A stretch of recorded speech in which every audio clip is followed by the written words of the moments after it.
In this video, we'll show you how to properly care for your solar lights to ensure they perform at their best. First, keep your solar panels clean.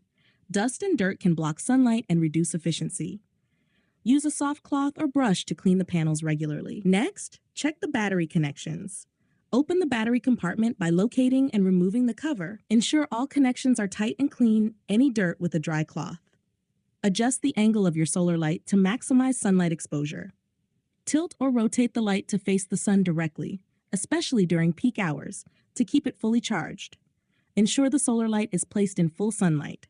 Avoid areas shaded by trees or buildings, as shadows can block sunlight and reduce charging efficiency.